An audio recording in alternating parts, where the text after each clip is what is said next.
Joined right now by designer Taniya Nayak from TaniyaNayak.com. Thanks for stopping by. Thanks. And Tanya, you're involved with a lot of developments in the greater Boston area right now. Can you share with us what you got going on? Yeah, I got a whole lot of good stuff happening right now. I'm working on some developments, particularly in Dorchester. One of them is called Savin Crossing, which is just finishing up right now. We're tied in with Great Spaces. They're the brokerage firm that are helping with this. But what I love about doing the condo developments is that for me, I do a lot of restaurants, I do a lot of residential, but the condo developments is like the love child of all of that. You know, you're really trying to appeal to the masses, but at the same time, you're trying to make it comfortable and homey for the buyer. So now, when you come into a development, what are you actually doing? What's your role?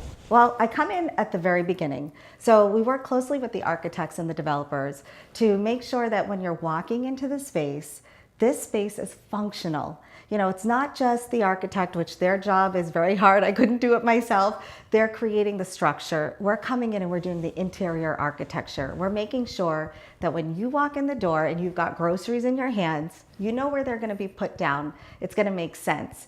Where your coats are being hung, where your washing machine is going to be, what's the proximity of your bedroom to the living room to the kitchen. So we're trying to make sure that that flow jives.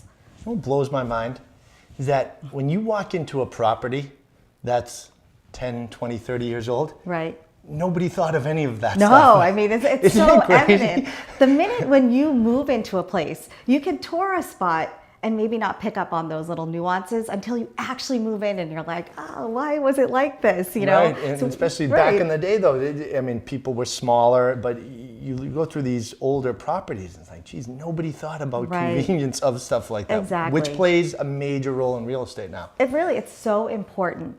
You know, I think that when you're looking for a luxury living condo, or any condo for that matter, but especially luxury living, you want to know that those details have been thought through, right? You want to know that everything has been thought of, from how you feel when you're in the space. For us as designers, we're not only concerned about the layout, but I also want to make sure that the finishes are luxurious, high-end, but that they appeal to a lot of different people, so that when you bring your own stuff in, it's going to work with the countertops, the flooring, the cabinetry, even the hardware. Right. Mm-hmm. And correct me if I'm wrong, but Savin Crossing, which you can check out at savincrossing.com, is kind of unique to Savin Hill. There's not a lot of buildings that are like this. No, there aren't.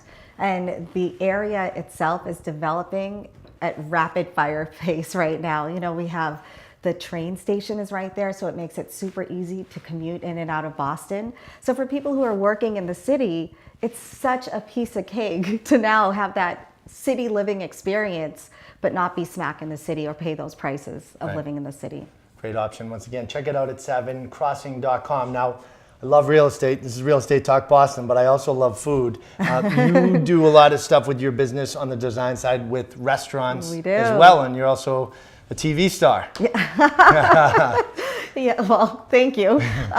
Yes, so from the restaurant standpoint, we design restaurants all over the country. We've been working with the Ruth's Chris Steakhouse group, and we do the restaurants. Thankfully, they're doing a whole reboot because it's been a long time coming, and we've been designing their restaurants all over the country. Right now, we're working on Scottsdale, Arizona. We just did Wailea, Hawaii, which was not too shabby of a business trip to go. Yeah. We are in San Diego, Walnut Creek. I mean, we're all over the place doing those. And we just signed on to do Somerville at Assembly Row. So that's awesome. Exciting. It's home. It's right in the backyard. Yeah. Exactly. And then in addition to the food thing, my husband and I, we own a few restaurants here in the area. One is Yellow Door Taqueria, Lower Mills Tavern. So those are also amenities for people moving into the Dorchester, Savin Hill area. Right, yeah. We're going to have to check them out ourselves. Talk about the show quickly. I know you just got picked up, I believe. I don't know if we could say that or not, but I don't even know if it's public info, but I'll share it with you. Why not? Yeah, so we just got picked up a Restaurant Impossible on Food Network with Chef Robert Irvine. It's a show. Super exciting. I'm so excited. I did the show for a very long time. It went off the air for 3 years. and then it just got rebooted, and I'm back on, and it's going to be bigger and better than ever before. That's awesome. Well, so Yeah. exciting. Thank you. Thanks for stopping by, Tanya. Thanks, And Chris. if you'd like to connect with Tanya and her team for any of your design needs or check out her restaurants, go to TaniyaNayak.com. Share the video below, and remember, we have more tips just like this right here on Boston.com.